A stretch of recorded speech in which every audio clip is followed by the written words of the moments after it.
450장 1절, 2절, 3절 한국말로 들으심으로 10월 23일 수요 기도 모임 하나님께 드리도록 하겠습니다. 450장 되겠습니다.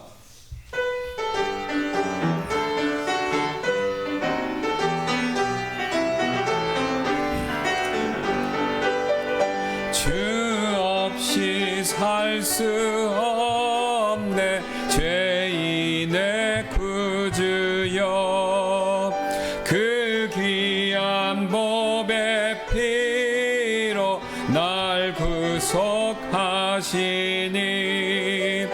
구주의 사랑으로 흘리신 보혈이 내 소망 나의 위로 내 영광 됩니다.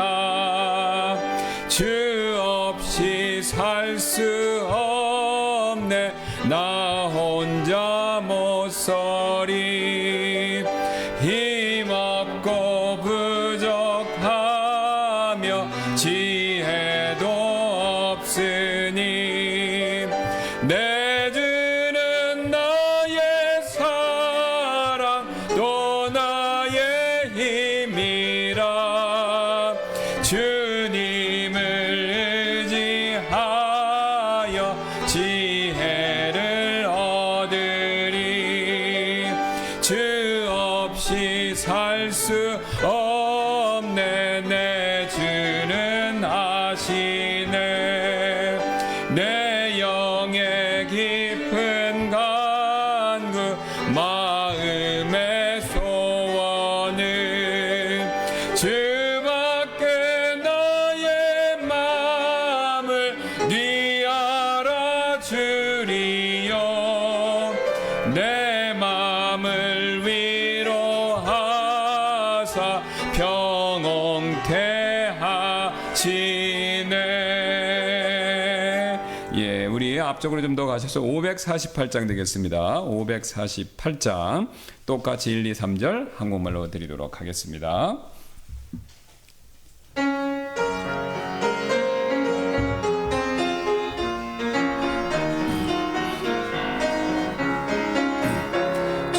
조용한 안식 터 있는 하나님께 가까라. 죄가 얻지 못하는 곳 그 깊은 곳으로 오 예수 복된 구주 기다리는 우리 하나님 깊은 곳에 데리고 갑소서. 고만 위안 처 있네 하나님께 가라. 주님 만나주시는 곳 그 깊은 곳으로 오 예수 복된 구주 기다리는 우리 하나님 깊은 곳에 데리고 갑소서. 자유 넘치는 곳이네 하나님께 가라. 기쁨과 평화 있는 곳 그 깊은 곳으로 오 예수 복된 구주 기다리는 우리 하나님 깊은 곳에 데리고 갑소서. 예, 기도 제목 용지 있으신 분 꺼내서 봐주시면 감사하겠습니다. 우리 오늘 몇 가지 기도 제목이 있는데요. 우리 황욱 형제님 아시죠? 마이라 자매님 남편 되시는 10월 26일 날 시험 있습니다. 이제 부동산 관련 일을 하시는데 이제 그 관련된 시험, 자격증 시험이 있으십니다. 토요일 날 보신다고 하는데 어쨌든 하나님께서 은혜를 베풀어 주셔서 그동안 이제 공부한 만큼 실력 발휘 잘 하셔서 좋은 결과 있으실 수 있도록, 또 우리 제 기회 되는 대로 옆에서 통역해 주시는 배석왕 형제님 아시죠? 예. 오늘 제가 이제 아침에 이렇게 이제 문자를 받았는데 예비군 훈련을 받으신대요. 근데 이제 잘 받을 수 있도록. 근데 통상은 이제 그런 기도 부탁을 잘 안 하시거든요. 다른 형제분들은. 근데 이제 이유가 있으십니다. 우리 배석왕 형제님이 아버님이 필리핀 선교사님이세요. 우리 침례교. 예. 그래서 필리핀 선교사님 태어나는 것도 필리핀에 태어나고 학교도 필리핀에 있는 학교를 다니셨어요. 그래서 한국말이 영어보다는 서투르세요. 그리고 이제 성인이 되었기 때문에 한국 국적자니까 이제 그 나라에 있을 수 없어서 이제 한국에 오셔서 이제 군대를 가셨는데 제가 얘기를 들었습니다. 군대 가서 엄청 힘드셨대요. 한국말 잘 못해서. 또 이제 군대 가면 군대 용어가 있지 않습니까?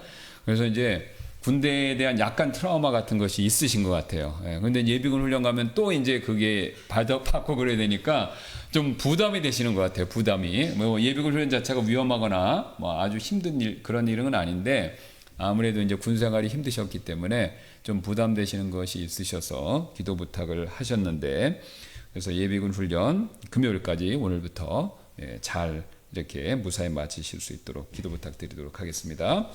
우리 또 질자매님 가정 문제를 위해서 여러분들 기도해 주셔서 감사드리는데, 이게 이제 그 남편분이 잘 못 해주고 계시기 때문에 뭐 이제 생활비도 이렇게 넉넉하게 주지 않고 그러시나 봐요. 그래서 이 자매님이 이제 차선책으로 이제 옛날에 이제 결혼하기 전에는 필리핀에서 선생님이셨대요.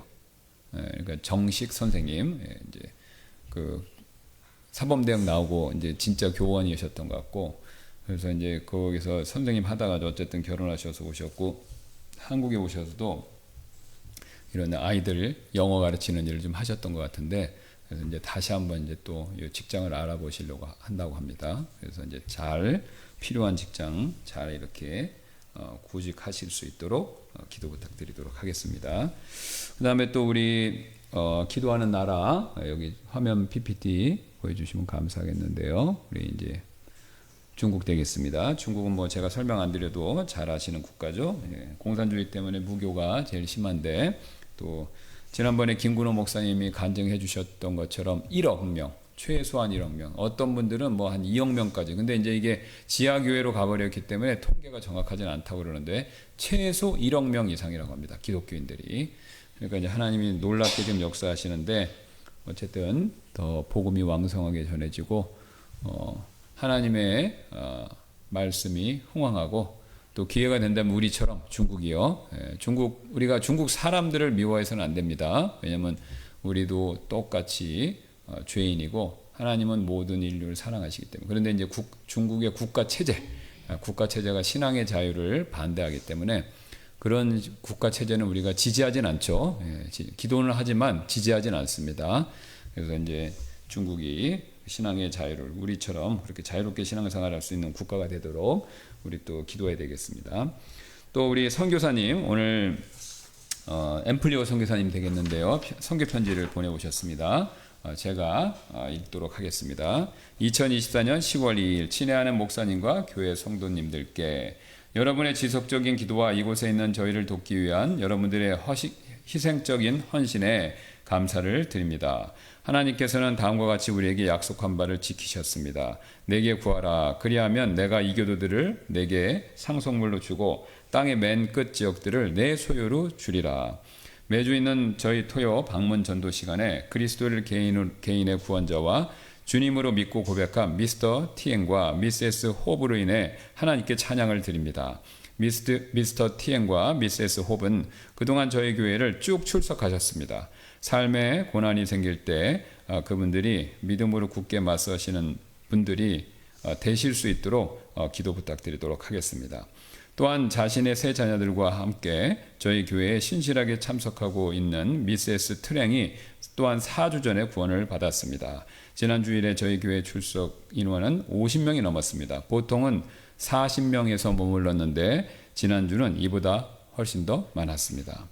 계속해서 저희의 안전을 위해서 기도 부탁드립니다. 지난 수요일에 사법경찰 3명이 저희가 수도 기도 모임을 하고 있는 건물을 찾아왔습니다. 비록 저희 모임 장소 안으로까지는 들어오지는 않았지만 건물 1층까지 들어와서는 제 아내에게 CCTV를 확인하도록 지시했습니다. 저희가 매일 정부 관계자와 다른 사람들을 대할 때 하나님의 보호하심이 꼭 필요합니다. 이를 위해서 기도 부탁드리도록 하겠습니다. 이 모든 일 가운데에서도 하나님께서는 자신의 자녀들에게 선하시며 저희는 계속해서 이 땅에 사는 동안 그분을 섬길 것입니다. 존 형제 드림. 여러분 아시는 것처럼 뭐 앞에서 말씀드렸던 중국, 베트남 마찬가지죠. 여기 뒤에 카메라가 다 달려있다고 합니다. 그래서 뭐 하는지 다 보고 있는 거예요. 그리고 정기적으로 정부 관계자들, 공무원들이죠. 와서 이렇게 들여다보고 한다는 거예요. 체크하고 그 다음에 설교 내용도 확인하고 그래서 반정부적인 내용 이런 거 다 검열한다고 그러죠. 베트남 이거보다 좀 낫기는 한다고 하는데 지난번에 앰플리오 선교사님 말씀 들어보니까 꾸준히 와서 확인을 하는 것 같더라고요.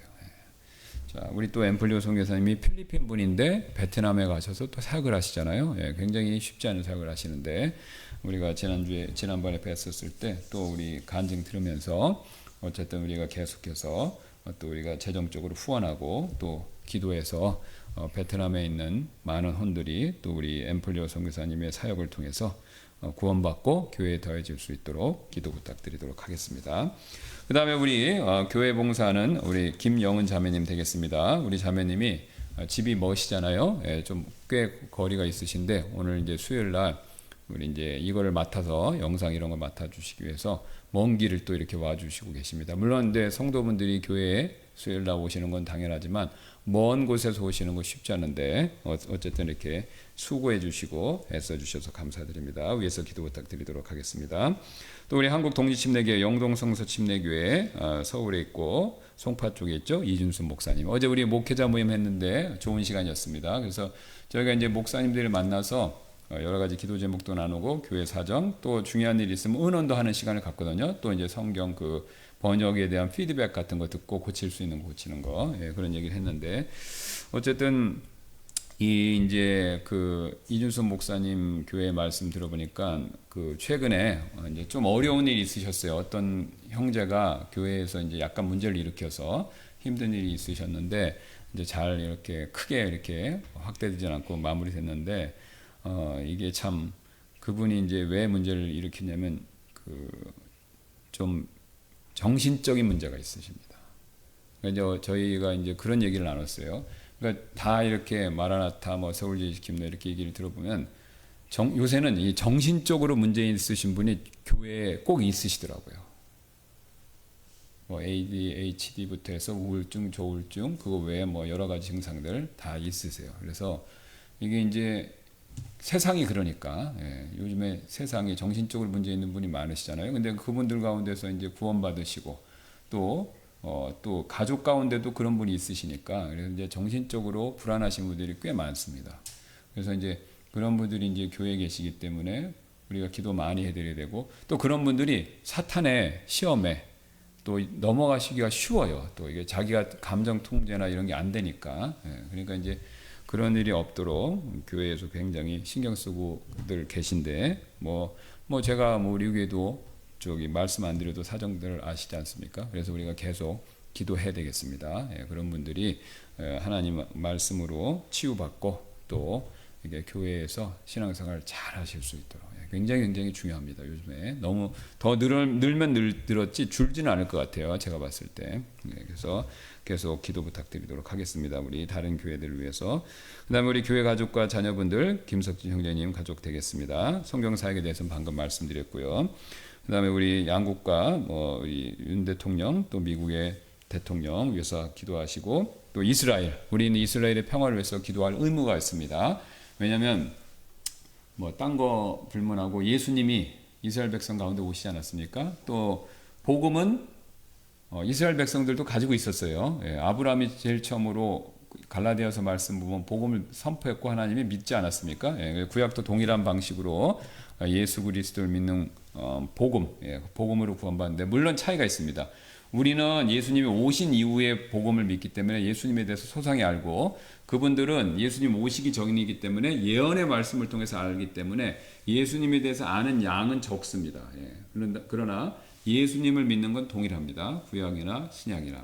그래서 이스라엘 백성들에게 복음이 먼저 선포됐고 로마서에서 9장 11장에서 바울이 분명히 얘기하고 있죠. 갈라디아에서도 말씀하고 있고 복음이 선포됐고 그 복음이 예수님 오신 이후에 사도들을 통해서 이방인들에게 전해진 거죠. 그러니까 우리는 사실 이스라엘 백성들에게 빚진 겁니다. 민족적으로도 빚을 지고. 자, 그래서 우리가 이스라엘 백성들을 위해서 잊지 말고 기도해 주시길 부탁드리도록 하겠습니다.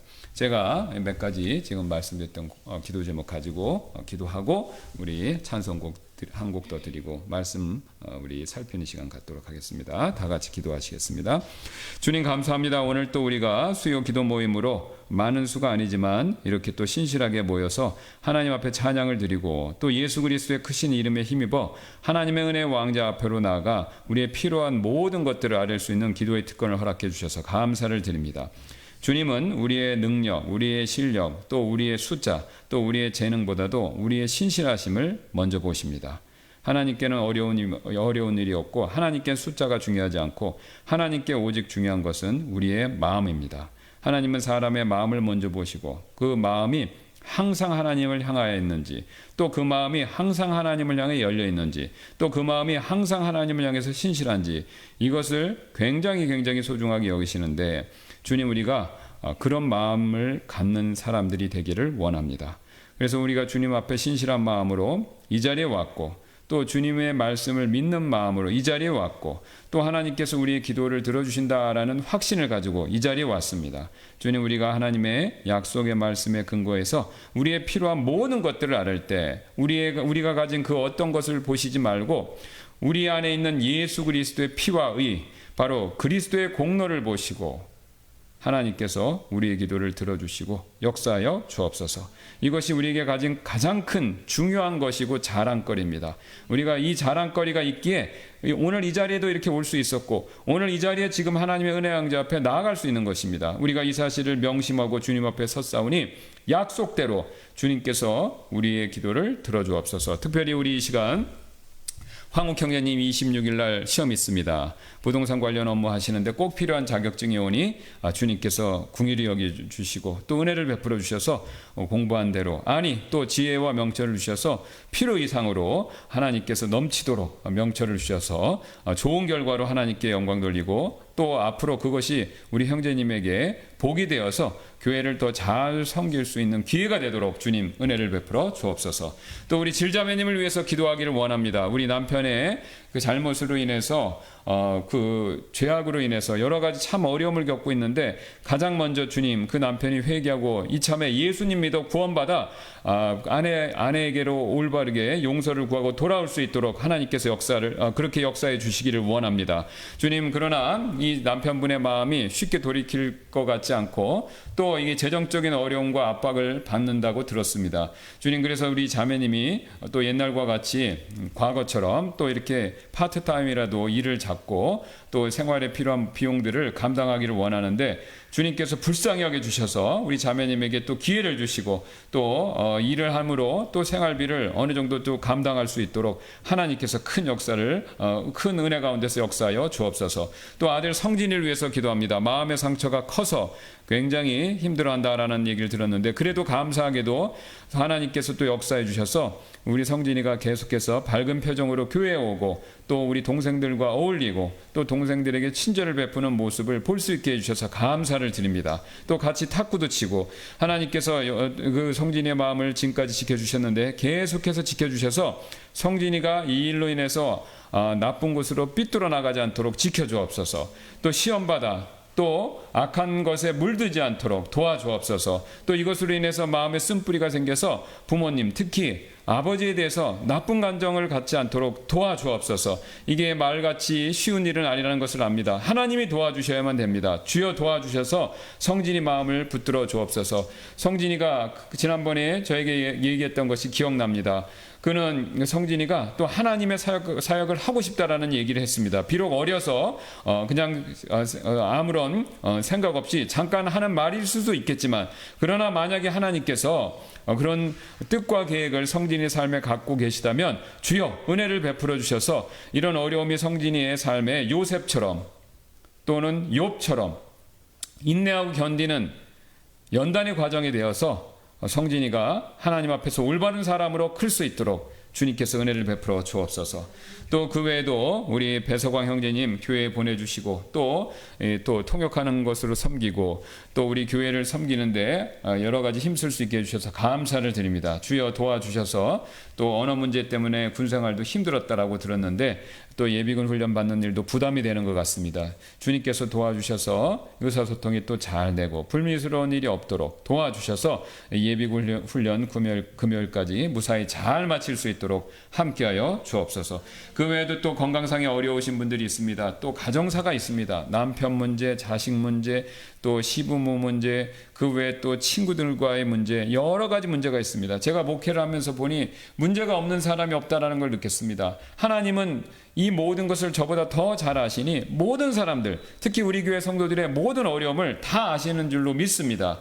주님 은혜를 베풀어 주셔서 각각의 어려움 가운데 하나님께서 그 어려움을 겪는 분들에게 믿음과 또 인내와 하나님이 도와주신다라는 소망을 잃지 않도록 도와주옵소서.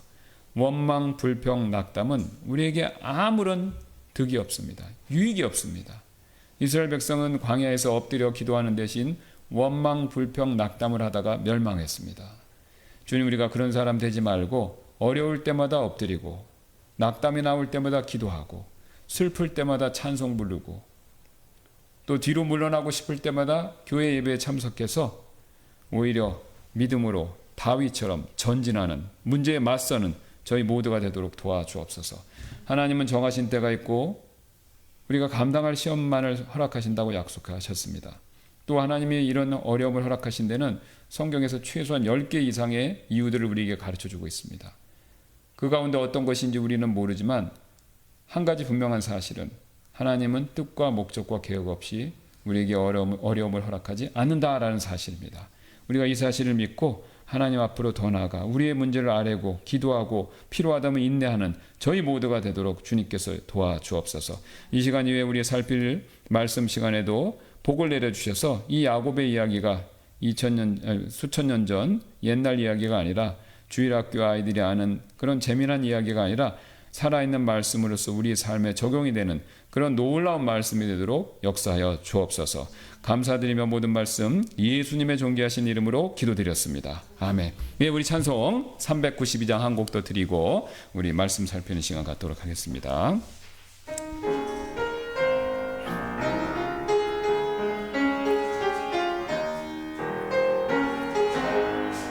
내 영혼이 은총 입어 중한 죄짐 먹고 보니 슬픔 많은 이 세상도 천국으로 와도다. 할렐루야 찬양하세.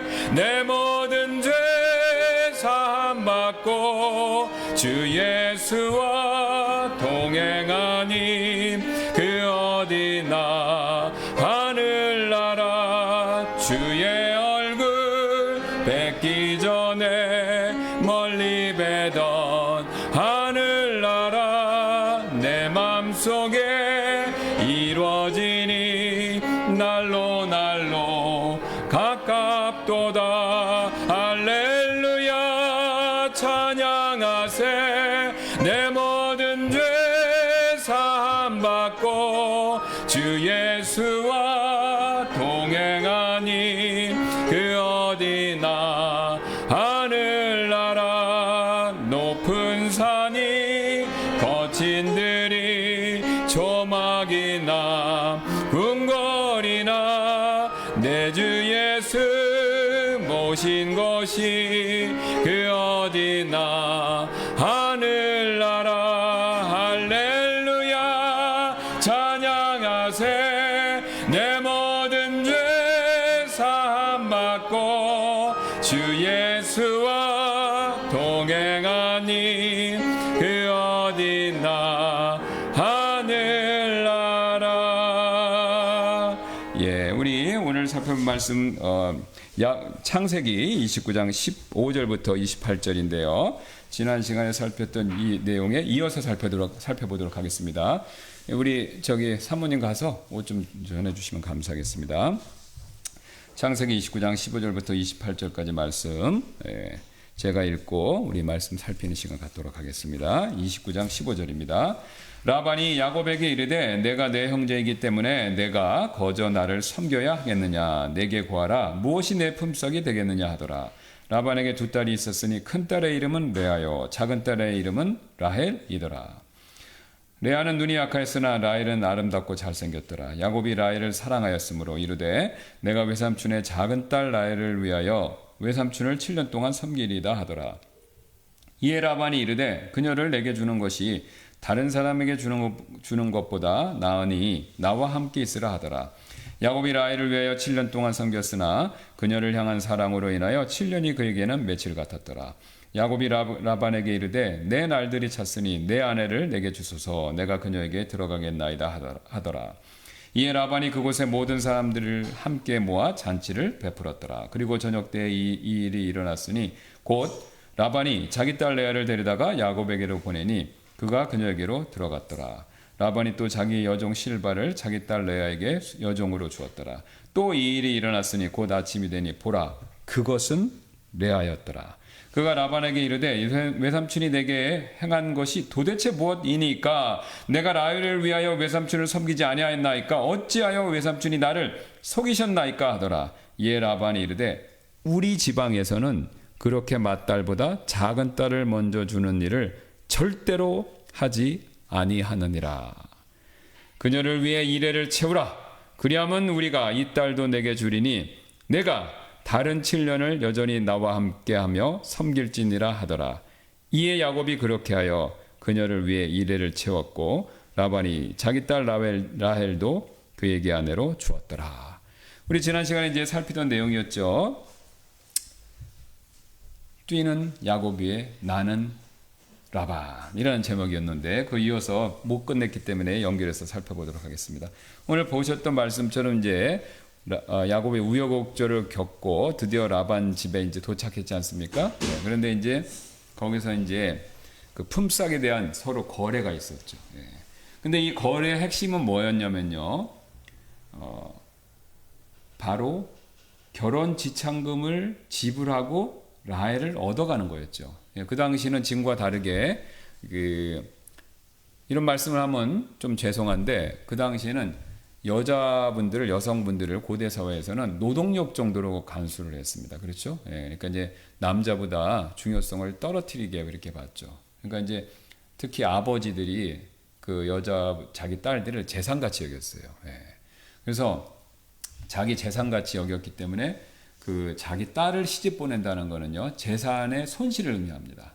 그러니까 재산의 손실을 의미하기 때문에 그거에 대한 보상으로서 지참금을 받는 거죠. 왜냐하면 딸들이 있으면 옛날에는 다 살림하고 집에서 지금하고 틀리지 않습니까? 뭐 사회상으로 그런 게 없는 시대니까 살림살이하고 뭐 여러 가지 일하고 막 또 밑에 동생들도 키우고 막 그런 일을 다 했잖아요. 그러니까 가사 전업주부 같이 거의 했죠.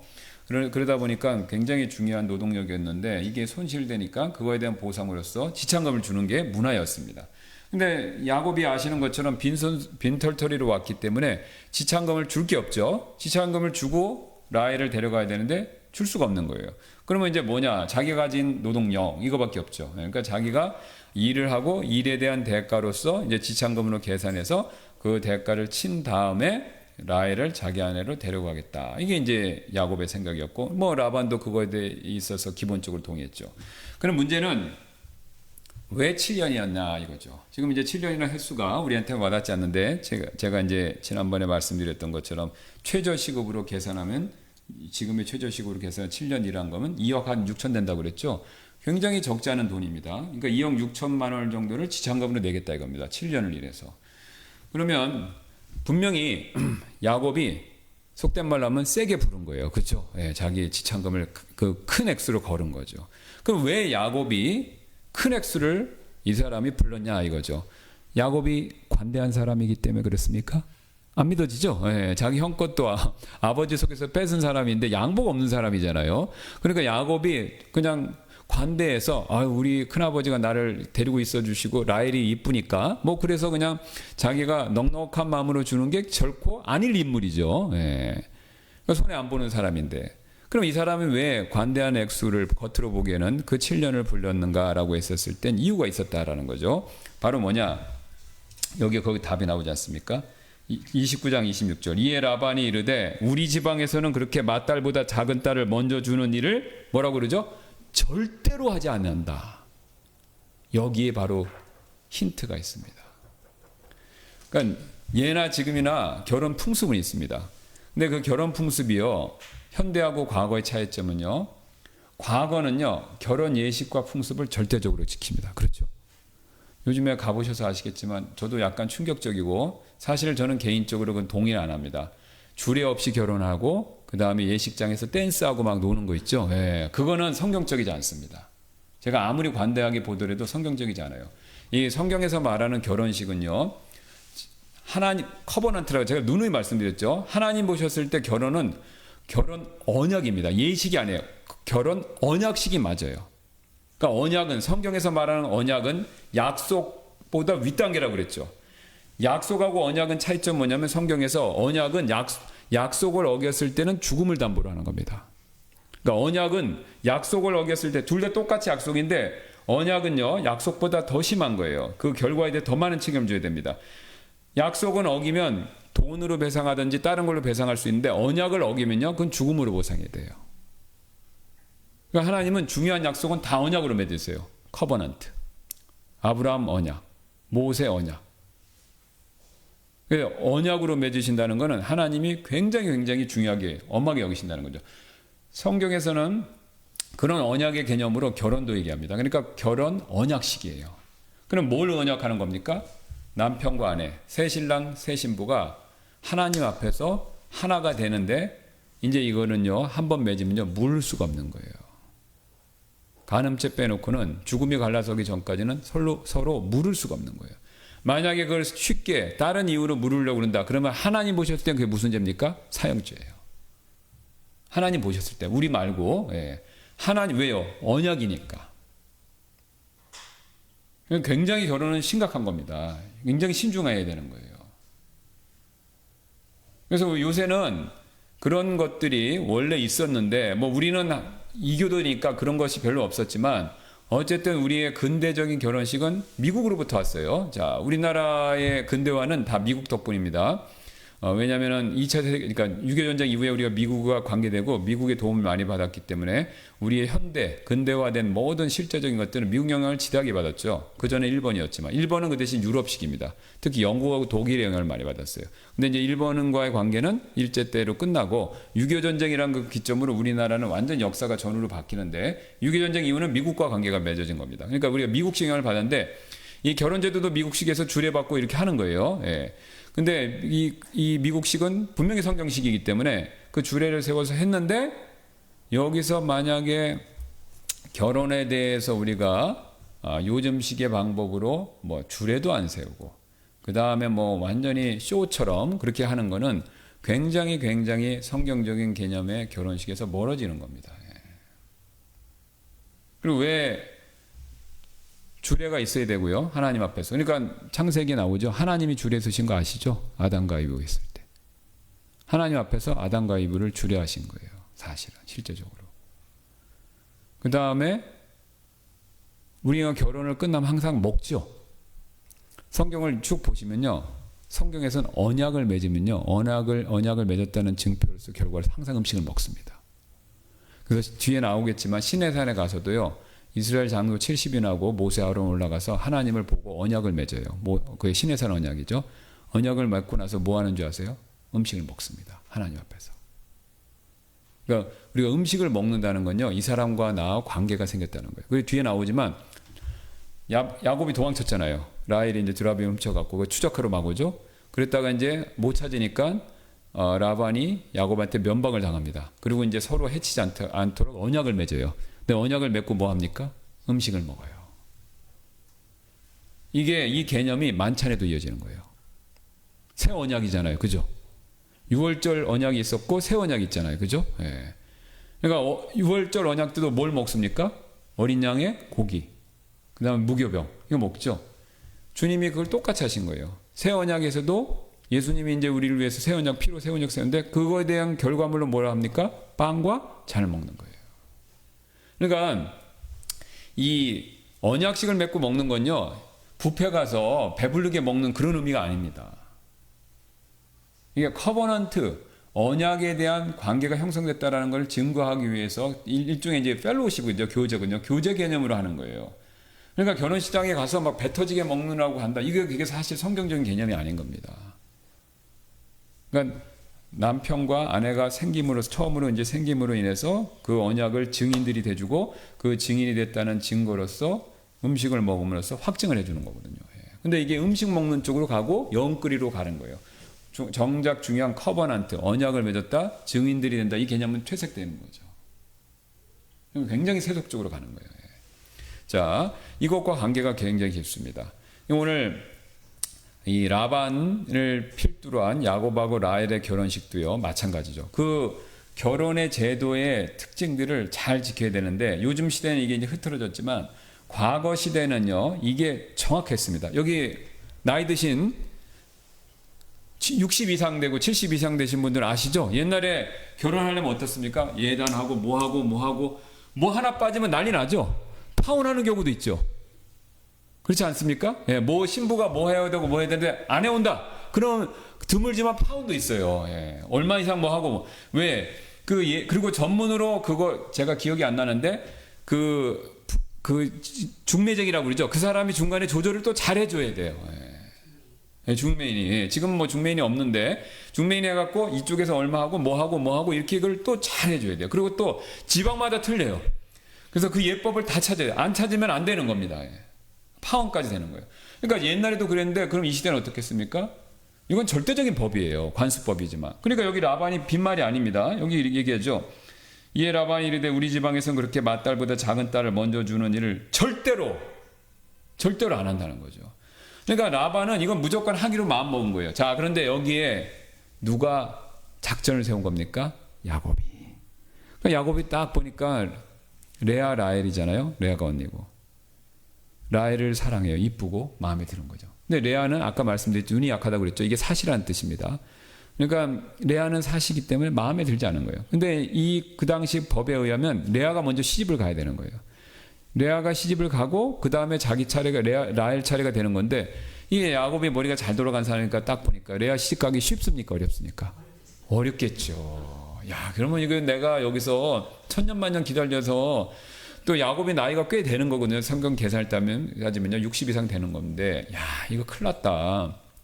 이 레아는 시집 가기 어려운데 이거 라헬을 하고는 빨리 내가 해서 빨리 고향으로 돌아가야 되는데 이거 답이 없네, 그런 거죠. 그러니까 가만히 보니까 우리 외삼촌 라반이 돈을 좋아하는 것 같아. 그러니까 수표를 크게 쓰자. 크게 쓴 거죠. 2억 6천을 쓴 거예요, 계약서에다가. 그러니까 그걸 무마시키려고. 그러니까 일종의 암묵적인 거래를 한 거죠. 우리 외삼촌한테 뇌물성인 거죠. 할 테니까 저기 레아는 알아서 하시고 라헬을 먼저 좀 빨리 좀 저한테 주세요, 이거죠. 그러니까 라반도 선수지 않습니까? 그러니까 여기 19절 이르죠. 이에 라반이 이르되 그녀를 내게 주는 것이 다른 사람에게 주는 것보다 나으니 나와 함께 있으라. 이 라반은 뒤에 나오는 내용을 보니까 처음부터 어떻게 한 겁니까? 아, 요 녀석이 머리 쓰네. 그래갖고 요 밑에 절대로 안 한다는 내용을 보니까 어때요? 라반은 처음부터 계획을 하고 있었던 거죠. 구체적으로 어떻게 할지는 생각은 안 했겠지만 요거를 잘 써먹어야 되겠다, 요 생각을 한 거예요. 자, 그랬는데 드디어 신혼 첫날 밤에 이제 7년이 되고 신혼밤을 치렀는데, 아시는 것처럼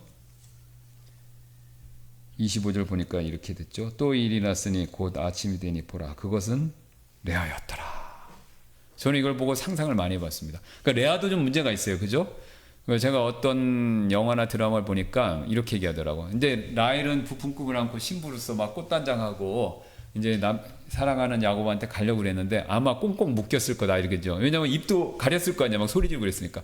그러니까 꽁꽁 묶여 있었을 거고, 레아가 신부 옷을 입고 간 거잖아요. 근데 그 밤에 신방에 들어가서 레아는요 아무 말도 안 한 거예요. 그죠? 이거 굉장히, 여러분 뭐가 떠오르십니까?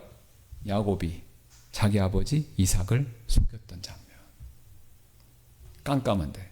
그러니까 자기 아버지 이삭이 눈이 어두워서 깜깜하게 됐는데 이번에 밤에 레아가 라헬을 든 것처럼 변장하고, 그죠? 또 재밌어요. 야곱이 자기 아버지 속이기 위해서 양털, 염소털을 막 붙였잖아요. 그죠? 에서처럼 보이려고. 그런데 이번엔 누가요? 레아가 라헬인 것처럼 하려고 신복을 다 입고 온 거예요. 그리고 야곱이 형 에서인 것처럼 가장했듯이 레아도요, 라헬인 것처럼 가장한 거죠. 만약에 티를 냈으면 벌써 밝혀졌겠죠. 그런데 아침에 대해 일어난 걸 보아서 이게 아침에 이제 신부 딱 보니까 아니잖아요, 그죠? 예. 그러니까 그 전까지 레아는 속이고 있었던 거죠. 자, 그러면서 이제 야곱이 한 말이 있습니다. 그가 라반에게 이르되 외삼촌이 내게 행한 것이 도대체 무엇이니까? 내가 라헬을 위하여 외삼촌을 섬기지 아니하였나이까? 어찌하여 외삼촌이 나를 속이셨나이까? 고래고래 소리를 질렀겠죠. 저야 지금 목소리가 안 나와서 점잖게 얘기하는데 엄청 화가 나서 막 소리를 확확 질렀겠죠. 자, 그런데 여러분 어떻습니까? 앞에서 말씀드렸던 것처럼 야곱이 자기가 심은 대로 행한 대로 어떻습니까? 그대로 거둔 거죠. 하나님이 그대로 심는 대로 거두게 해주신 겁니다. 민수기 잘 아시는 것처럼 32장 23절에 이런 말씀이 있습니다. 그러나 만일 너희가 그렇게 하지 않으면 보라, 너희가 주께 죄를 지었으니 너희 죄가 너희를 찾아낼 줄을 분명히 알지니라. 여러분, 우리가 죄 지면요, 그 죄를 감추려고 숨기려고 없애려고 해도 소용이 없습니다. 이 죄가요, 여러분 요새 유도탄 아시죠? 미사일 탁 찍으면 그게 막 하늘을 쫓아 날듯이 그 죄가 결국은 따라옵니다. 그래서 하나님의 정한 때 그 죄가 폭로되면서 결국은 우리가 그 죄에 대한 대가를 하나님 앞에서 받을 수밖에 없다는 거죠. 이 땅에서 안 받는 것 같아도 소용없습니다. 어디 가서요? 죽어서 크고 흰 왕자의 심판, 거기 가서는 다 받는 거예요.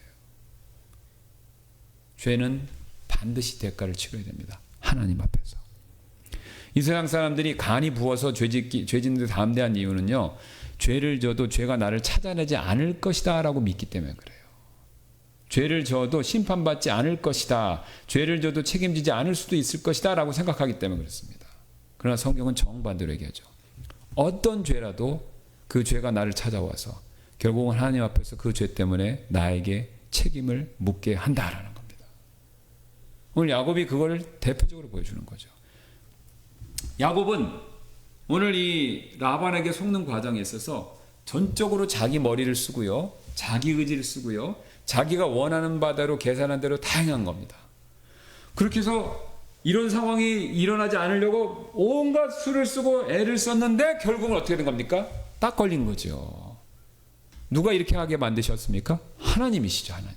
그 증거가 있습니다. 여기서 속였다라는 말이 있죠. 이 속였다라는 단어가 옛날에 과거에 에서가 했던 말과 똑같은 단어를 쓰고 있습니다. 에서가 창세기 27장 36절에서 에서가 이르되 그의 이름을 야곱이라 함이 옳지 아니하니까 이는 그가 이와 같이 두 번이나 나를 속여 빼앗았기 때문이니이다. 여기서 속여서, 이 속였다란 말을 야곱이 자기도 하는 거예요. 그러니까 에서가 속였다란 말을 하는 걸요, 하나님이 신기하게도 야곱이 위해서도 속였다라는 말이 나오게 만드신 거죠. 남은 속이니까 자기도 속고 자기도 속았다라는 말을 하게 되는 거죠. 여기서 우리는 첫 번째 중요한 원리를 배우게 되죠. 우리가 하나님의 뜻을 어기면요, 항상 우리의 죄의 자연스러운 결과를 경험하게 된다는 겁니다. 왜 자연적이란 말을 제가 넣냐면요, 이게 법칙입니다. 그러니까 하나님이 죄를 지으면 일일이 막 간섭을 하셔서 하는 게 아니라 이 세상을 그렇게 세팅을 해놓으신 거예요.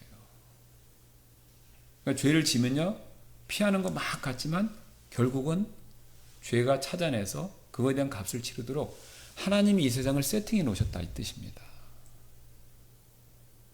그러니까 심는 대로 거둔다는 말씀이 맞는 거죠.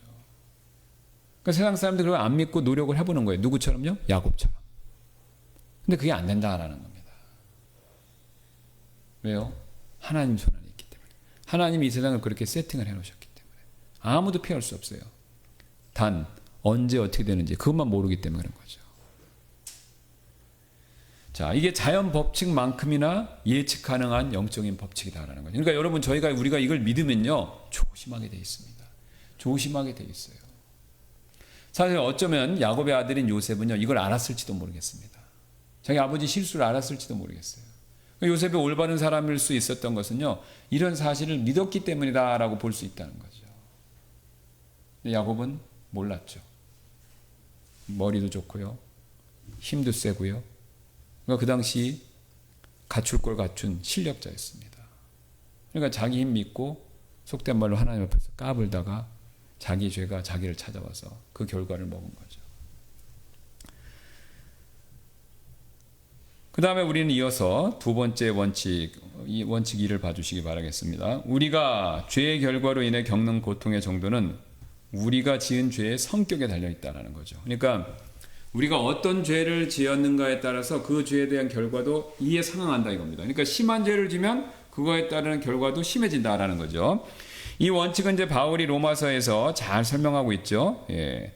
그러니까 사람들은요, 이 냄비 속의 개구리처럼 이게 잘 적응하는 특징이 있습니다. 사람이 그러니까 잘 살아갈 수 있는 그 장점 중에 하나가 뭐냐면 추운 데 가면 추운 데로 적응하고 더운 데 가면 더운 데 적응을 하잖아요. 이게 여러분 신기하게도 사람만 됩니다. 동물은 안 돼요. 북극곰은요, 절대로 적도에 와서 못 살아요. 적도에 사는 동물은요, 절대로 북극 가서 못 살아요. 근데 사람은 다 살아요. 그렇죠? 예. 에스키미도 거기 살았지만 또 내려와 살면 뭐 죽는 사람도 있겠지만 적도에 오면 또 사는 거예요. 아마존 가서.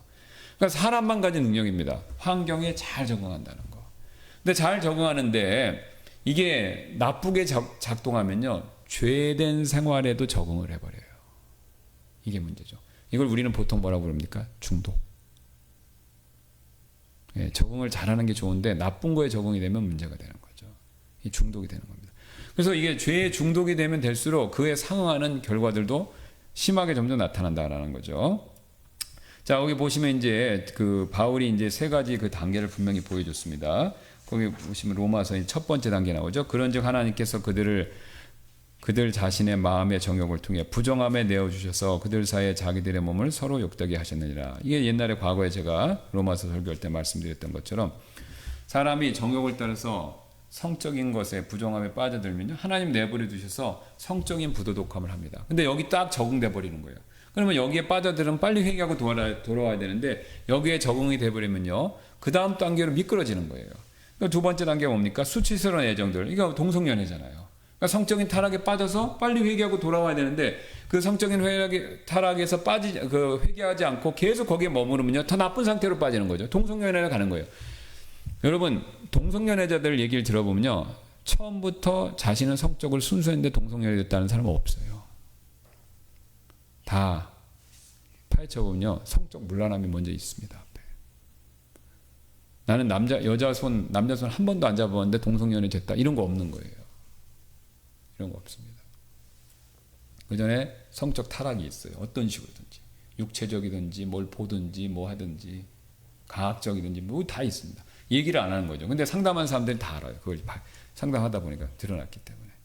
그러니까 이제 이번엔 동성연애로 더 빠져드는 거죠. 예. 근데 이게 동성연애 하면 그거 자체가 문제가 있는 게 아니라고 말씀드렸죠. 자, 동성연애는 왜 문제입니까? 비정상이 된 거예요. 자, 남자는 여자는 남자를, 이게 하나님 정하신 원칙이잖아요. 근데 그걸 남자가 여자를 하니까 비정상이 된 거죠. 그러니까 동성연애의 무서움은요, 여러분, 동성연애를 했다라는 것보다도요, 그것도 문제지만 비정상이 된 거예요. 비정상. 그러니까 동성연애자분 우리가 메스껍습니다. 역겨움이 생겨요. 왜요? 이 사람들 논리를 보면요, 비정상을 정상처럼 얘기하니까 그런 거예요. 그렇죠? 뭐 성소수자니 어떠니 권리 있는 뭐 어떻게 하면 얘기를 들어보면요, 아무리 들어봐도 비정상인데 자기가 정상이라고 우기는 거잖아요. 그리고 대다수 사람들이 잘못했다 그런 거잖아요. 그러니까 저는 다른 건 몰라도 이란의 헌법을 존중합니다. 이란의 헌법에 따르면 동성연애는 정신병이라고 규정하는데 저는 그 맞다고 봐요. 비정상이에요, 비정상. 근데 비정상인데 정상이라고 우기는 거죠. 그리고 그 비정상인 걸 전체 사회에 막 강제를 하는 거잖아요, 지금요. 그게 무서운 겁니다. 비정상이 정상인 것처럼 행동하는 거. 그럼 여러분, 자 보세요. 처음엔 실수를 해요. 잘못된 걸 합니다. 뭐 성적인 타락을 하든지 뭐라든지. 근데 이게 심해지면요, 정상 비정상이 헷갈려져 버리는 거예요. 자, 그러면 정상 비정상이 헷갈리면 그 다음 단계 뭡니까? 그 다음 미치는 거죠. 정상 비정상 구별을 못하면요, 그 다음엔 미치는 겁니다. 왜요? 선악 판단, 진리 거짓이 판단이 안 되니까 막 미치는 거예요. 어제도 목회자 모임에서 그런 얘기했어요. 이게 미국은 심각해졌다. 그래서 판사들이요, 남성 여성에 대한 정의를 하는데 무슨 청문회나 이런 데서 그런 얘기를 한다는 거예요. 판사인데도 뭐 한데도 여자가 뭡니까? 그러니까 당신은 남자입니까 여자입니까? 그러면은 남자 여자인지는 뻔한 거잖아요. 벌써 우리 유전자 과학이 발달해서 DNA로 분석하면 XXXY 딱 나오잖아요. 뭐 왜 신체상의 특징, 심리적인 특징 빼놓고 유전자학으로 보면 딱 나와요. XXXY. 그리고 XXY는 비정상인 거예요. 그러니까 XY로 딱 나오니까 하나님이 완전히 못을 박으신 겁니다. 딱 남자 여자는 유전적으로 넘어갈 수 있는 넘어갈 수 없는 선이 존재하는 겁니다. 근데 그 판사가 뭐라고 그러냐면요. 그 다른 목사님 말씀하시는데, 아, 여자는 내가 여자라고 생각하면 여자가 된다는 거야. 남자는 내가 생각하고. 그럼 자기가 여러분, 이거는 굉장히 심한 교만이 있는 거예요. 남자 여자 누가 정해 주십니까? 하나님이 정해 주시는 거죠.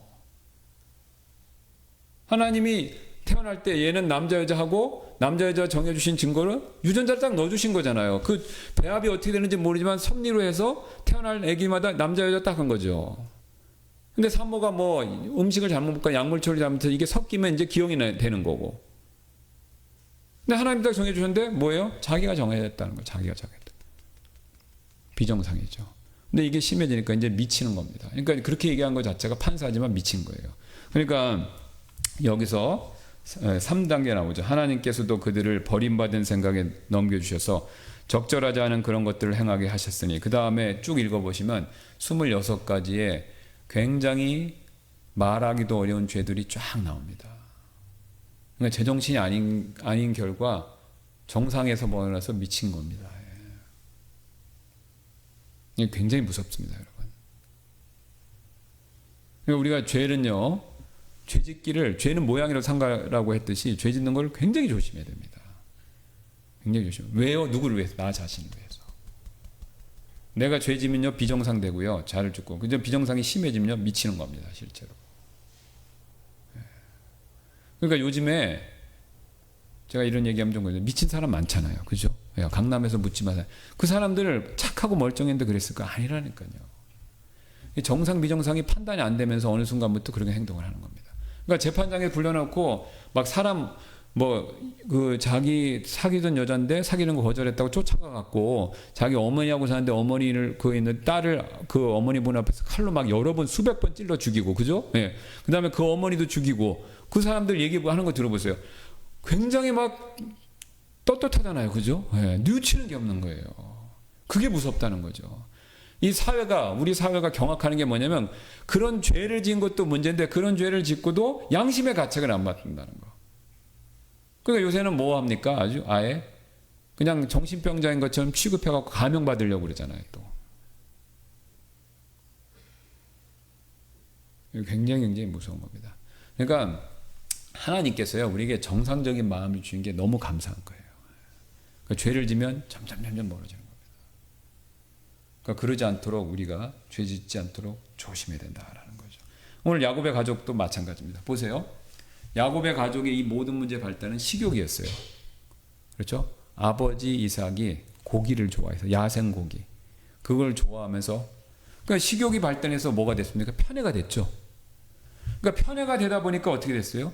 그 편애로 인해서 장자권을 얻기 위해서 거짓이라는 죄로 발전했죠. 근데 거짓의 죄를 지으니까, 야곱이 형 에서와 자기 아버지 이삭을 속이니까 어떻게 됐습니까? 결국은 에서가 야곱을 죽이겠다 그러죠. 여러분, 죄악이 점점 발전해서 결국은 죽음을 부르는 모습을 보여주고 있습니다. 그러니까 결국은 죽을까봐 무서워서 도망쳐 온 거잖아요, 야곱이. 그래서 우리가 죄의 결과로 인해서 겪는 고통의 정도는요, 우리가 짓는 죄의 정도, 성격에 달려 있습니다. 그러니까 죄는요, 지을 때면 빨리빨리 저와 여러분 회개하시는 게, 그게 복받는 지름길입니다. 죄를 안 질 수는 없죠. 그러니까 죄를 안 져야 되는데 안 지고 사는 건 실제로 불가능하지 않습니까? 그러니까 죄를 지면 방치하지 마시고 빨리 회개하시는 게 좋아요. 그걸 방치하면 비정상으로 가고 비정상을 또 방치하면요 완전히 미치게 되는 거예요. 그러니까 그 전에 빨리 회개하고 돌이켜야 돼요. 빨리 하고. 그러니까 다윗이 왜 훌륭합니까? 죄 안 졌어요? 우리보다 심한 죄 졌잖아요. 시편 보세요. 다윗의 훌륭한 점이 나오죠. 죄 지면 즉시 엎드렸습니다. 그 사람이. 물론 우리아의 아내 바세바하고 좀 버텼지만 나단이 딱 찍으니까 어떻게 됐어요? 금방 회개하고 뉘우쳤죠. 그러니까 다윗이 잘한 건요. 죄를 안 져서가 아니라 죄를 빨리 회개하는 거. 이게 뛰어난 겁니다. 자, 세 번째입니다. 하나님은 때때로 우리가 다른 사람의 삶에 초래한 고통을 이해하도록 하기 위해 우리의 죄의 결과로 고통받는 것을 허락하시며 이런 이해는 우리 안에 하나님께 더 가까이 다가가고 다른 사람을 더욱 그리스도와 같은 방식으로 대하려는 열망을 일으킵니다. 자, 그러면 왜 하나님께서 에서가 느낀 고통을 야곱도 느끼게 하셨을까요? 흔히 하는 말로 이거 쌤통이다. 하나님 그것 때문에 그러셨을까요? 아니죠. 하나님이 고소하다. 너도 당해봐라. 이런 마음에서 아닙니다. 야곱이 라반을 통해서 소금으로 고통을 맛봤죠. 그럼 하나님은 원하시는 건 뭡니까? 에서가 느낀 고통, 아버지 이삭이 느꼈던 고통을 너도 느껴보라는 거예요. 그러니까 자기가 잘못을 범해서 다른 사람들한테 피해를 주고 그 사람에게 고통을 주지 않았습니까? 그러니까 그거를 느끼는 게 필요한 거예요, 우리는요. 그러니까 하나님이 원하셨던 것은 야곱에게 고난을 받게 하는 그 징벌 차원에서 그것이 전부가 아닙니다. 그것을 통해서 형과 아버지의 심정을 너도 느껴봐라 이거죠. 그리고 그걸 느끼고 뭘 하라는 겁니까? 회개하고 용서를 구하고 화해하라 이거죠. 이게 하나님 방법입니다. 사실 우리도 마찬가지입니다. 하나님이 동일한 마음 쓰세요. 우리도 심는 대로 거두게 하시고 우리도 실수했을 때 하나님이 오늘 야곱같이 자기가 뿌린 결과를 먹게 하세요. 그럼 내가 그 결과를 받게 됐다고 화가 나서 막 그냥 남을 미워하고 남을 원망하고 그렇게 하면 안 됩니다. 그러면 유익이 없는 거예요.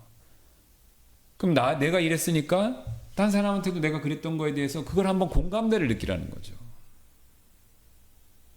그러면 어떻습니까? 나도 미안한 마음이 들고 그러다 보면요. 아유 미안하다 잘못했다 이렇게 얘기하는 거죠. 그리고 화해할 수 있는 기회가 생기는 거죠.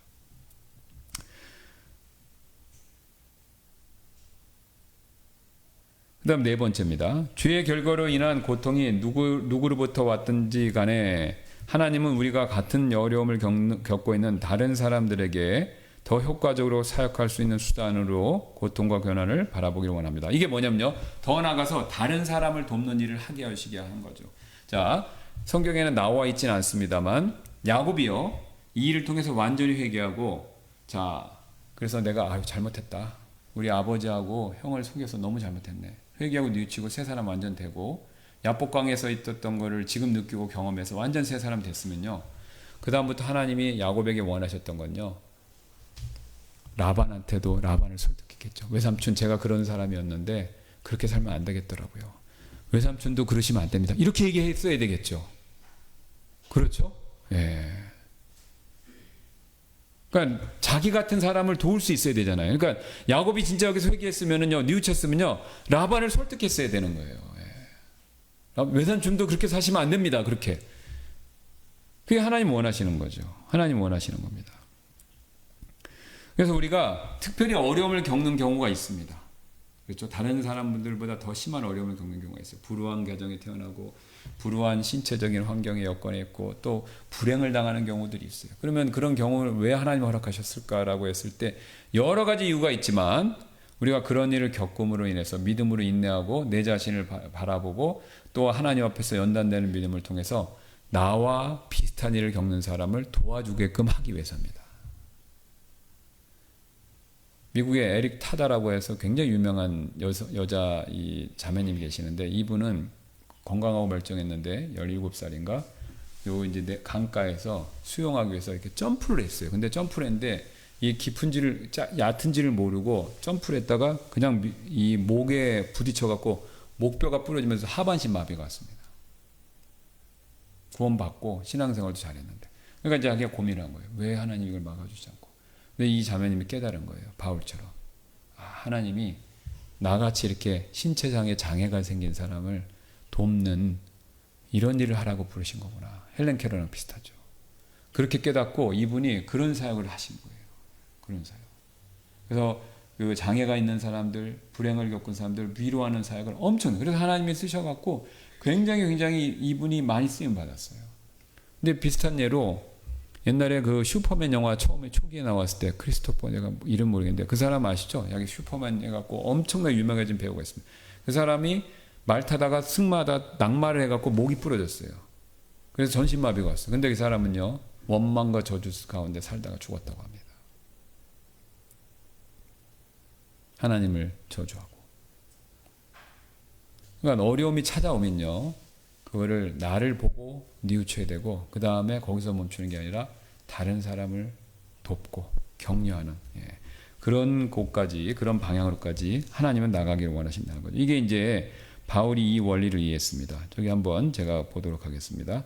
고린도서 1장 8절에 이렇게 얘기하죠. 형제들아, 이는 아시아에서 우리에게 닥친 어려움에 대하여 너희가 모르기를 우리가 원치 아니하기 때문이니 우리가 힘에 부치도록 한없이 눌려서 심지어 생명까지도 단념하였을 정도였느니라. 그러니까 사역을 하다 보다 얼마나 어려웠겠습니까? 바울이 겪은 어려움을 뭐 말로 표현할 수 없죠. 바울이 막 자기 40대를 맺는 매를 몇 번 맞고 파산하고 뭐 강도 만나고 추위 굶주리면 엄청 얘기하지 않습니까? 이게 엄청나게 심지어 생명까지도 단념하였을 정도다. 그러니까 내가 죽는 게 낫겠다 이 정도였다는 거죠. 그런데 1장 3절에 이렇게 얘기합니다. 하나님을 찬송할지어다. 그분은 우리 주 예수 그리스도의 아버지시여 궁율의 아버지시여 모든 위로의 하나님이시며 그분께서 우리의 모든 환난 중에서 우리를 위로하시니 이것은 우리 스스로가 하나님께 위로받을 때 얻는 위로를 힘입어 우리가 어떤 어려움에 처한 자들이라도 능히 위로하게 하려 함이라. 자기가 어려움을 겪고요, 그걸 믿음으로 이긴 다음에 거기서 멈춘 게 아닙니다. 그걸 간증 삼아서 어려움을 겪는 다른 사람들을 위로해 주는 일에 하나님이 그 자기의 어려움을 쓰셨다 이겁니다. 그러니까 어쩌면 하나님께서 이런 목적으로 저와 여러분에게 인생의 각각의 어려움을 허락하셨을 수가 있어요. 우리는 너무 내 문제에 몰입해갖고 이거 어떻게 하지? 이거 왜 해결이 안 되지? 하나님이 왜 응답 안 해주시지? 그래서 자포자기하고 낙담하고 원망하고 뒤로 물러나고 그러는데요, 그게 하나님 뜻은 아닙니다. 오히려 믿음으로 나아가서 믿음으로 극복하고요, 그래서 그 결과 그것을 거울 삼아 발판 삼아 다른 사람들을 위로해주고 힘을 줄 수 있는 그런 방향으로까지 나아가기를 원하시는 거죠. 솔직히요, 제가 보니까요, 저를 포함해서 우리는 너무 자기 연민이 많습니다. 그러니까 우리가 자기 연민에 빠지면요, 낙담도 쉽게 하고 원망도 쉽게 하고 자포자기도 쉽게 합니다. 여러분, 자기 연민에 제일 빠져있는 사람이 누군지 아세요? 자살하는 사람들입니다. 자기밖에 생각을 안 하기 때문에 자살하는 거거든요. 다른 사람을 생각하면 자살할 수가 없습니다. 자살하는 사람은 시야가 이렇게 된다고 그러잖아요. 그러니까 여기 사랑의 전화가 있지 않습니까? 자기만 보지 말고 다른 걸 볼 수 있게 하려고 마지막 기회를 주는 겁니다. 슬픔과 고통과 어려움은 현실입니다. 그러나 우리가 지나치게 자기 연민에 빠지면요, 거기에 몰입되면서 하나님이 원하시는 길로 못 나온다라는 거죠. 하나님이 어려움을 허락하시는 데는 뜻이 있고, 하나님은 분명히 어려움을 헤쳐서 나오길 원하시고, 다윗처럼. 그다음에 그것을 통해서 다른 사람을 돕기를 원하신다는 거죠. 마지막 다섯 번째 빨리 보도록 하겠습니다. 고통과 고난의 원인과 우리의 삶에 미친 결과와 상관없이 하나님께서는 과거의 죄를 용서하십니다. 하나님께서 우리를 용서하실 때 그분은 우리를 그리스도 안에서 완전하게 보십니다. 이게 제일 중요하죠. 자, 우리가 구원받은 사람이라면요, 실수하고 죄를 졌다 하더라도요, 하나님 이미 다 용서하셨습니다. 그러니까 우리가 이 사실을 믿으면요, 언제든지 우리는 다시 일어날 수가 있습니다. 하나님께서 내가 죄를 짓고 어떤 죄에 대한 결과를 얻는 건요, 하나님 나를 미워하시거나 나를 버리셨거나 그게 아니라는 거죠. 아까 말씀드렸듯이 죄를 지면 자연스러운 결과로 세팅이 돼 있는 거예요. 그러니까 여러분 보세요. 아이가 뜨거운 걸 만지면 무조건 뒤게 돼 있죠. 그렇죠. 그러면 아빠가 그 엄마 아빠가 그렇게 하게 만든 겁니까? 그건 아니지 않습니까? 예. 엄마 아빠가 하지 말라라고 했는데 뜨거운 거 만지지 말라고 그랬는데 애가 만졌어요. 그러면 D잖아요. 이게 손을 대잖아요. 손을 댄 건 엄마 아빠가 되게 한 건 아니죠. 그건 자연스러운 결과물이지 않습니까? 하나님도 마찬가지입니다. 하나님도 죄를 지면 결국 기회된 결과를 이렇게 딱 로마서처럼 단계별로 다 정해 놓으신 거예요. 이 세상을 세팅해 놓으신 거예요. 그러니까 하나님이 이렇게 정해 놓으셨고 우리가 선택해서 그렇게 가는 것이지 하나님이 일부러 그렇게 가도록 유도하신 건 아니라는 겁니다. 하나님은 오히려 우리가 그런 죄를 짓지 않기를 원하시고 주었다라도 빨리 뉘우치기를 원하시고 또 뉘우쳐서 회개하고 나왔었을 때 다른 사람을 돕기를 원하신다는 거예요. 그러니까 하나님이 나를 싫어하시고 뭐 하시나 보다 이렇게 해서 뭐 나를 완전 미워하시는 보다 나를 뭐 내가 구원 상실이다 이렇게 생각하실 필요가 없습니다. 왜요? 하나님은 우리에 대한 사랑은 변화가 없습니다. 왜? 그리스도를 통해서 완전히 용서하셨기 때문에. 단지 우리의 습관적인 죄를 고치시기 위해서 그런 걸 허락하시는 것뿐이라는 거죠. 그래서 우리가 이 사실을 경험하면요, 우리가 하나님 앞에서 언제든지 더 빨리 나올 수가 있습니다. 자, 여기 대표적인 이야기가 사도 바울인데, 여러분 사도 바울은 예수님 앞에서 하나님 앞에서 굉장히 큰 죄를 지었죠. 어떤 죄를 지었습니까? 예수님 믿는 사람 교회를 핍박하지 않았습니까? 근데 그가 회개하고 구원받았어요. 그리고 그가 회개하고 구원받았을 때 너무나도 악명 높아서 그 당시 그리스도인들이 사도 바울을 의심했어요. 저 사람이 가짜로 해갖고 한 게 아니냐, 그 정도로. 그럼 여러분 사도 바울이 마음속에 괴로움이 있었겠죠. 자기가 이렇게 핍박했던 사람들을 회심하고 믿었는데 그 사람들에 대한 미안함과 또 어떤 죄책감 뭐 이런 것들이 다 있었겠죠. 근데 놀랍게도 바울은요, 그런 죄책감에 시달리지 않고 오히려 이렇게 고백을 합니다. 디모데전서 1장 15절 16절. 이것은 신실한 말이 온전히 받아들이기 합당하니 곧 그리스도 예수님께서 죄인들을 구하시려고 이 세상에 오셨다는 것이라. 죄인들 중에 내가 우두머리니라. 그러죠? 우두머리 맞습니다. 교회 핍박했잖아요. 그러나 이런 까닭으로 내가 궁유를 얻었나니, 죄인들 가운데 우두머리이기 때문에 또 궁유를 얻었다는 거죠. 곧 내 안에서 먼저 예수 그리스도께서 모든 오래 참으심을 보여주사 이후로 그분을 믿음으로 영존의 생명에 이르게 될 자들에게 본이 되게 하셨느니라. 자, 이렇게 큰 죄인도 예수님 믿고 구원받은 거예요. 우두머리였지만. 근데 하나님이 그것을 통해서 모든 사람들이 나보다 심한, 나보다 못하거나 심하거나 할 것 없이 다 용서해 주신다는 것을 본으로 보여주신 거죠. 그러니까 자기가 죄인인 걸 인정하지만 그리스도의 크신 용서함을 또 바울은 인정하는 겁니다. 그걸 붙들었기 때문에 다른 사람도 믿을 수 있다, 이렇게 격려하는 거죠. 이제 마무리하겠습니다. 사실 누구든지요, 죄를 지을 수 있습니다. 그러나 죄를 져서 문제가 아니라요, 빨리 뉘우치고 돌아와야 된다라는 거죠. 이게 연습이 빨리 돼야 됩니다. 저희는요. 오늘 야곱은요, 이 연습을 배우는 과정이 자신의 여정이었어요. 야곱이 빨리 노력했으면 그 뒤에 있을 복잡한 문제가 생기지 않았겠죠. 그러나 야곱은 그걸 미뤘기 때문에 뒤에 계속 문제가 이어질 수밖에 없었다는 거죠. 저와 여러분들도 마찬가지입니다. 죄는 피하시되 죄를 졌더라도 빨리 하고 회개하고 돌아와야 되고, 또 회복했을 때 우리가 그것을 부끄럽게 여기지 말고 오히려 바울처럼 선한 간증의 기회로 세워서 다른 사람들을 돕는 거, 여기까지 나가야 된다는 거죠. 자, 시간이 되었기 때문에 제가 기도하고 마치도록 하겠습니다. 감사합니다. 하나님께서 오늘도 우리 야곱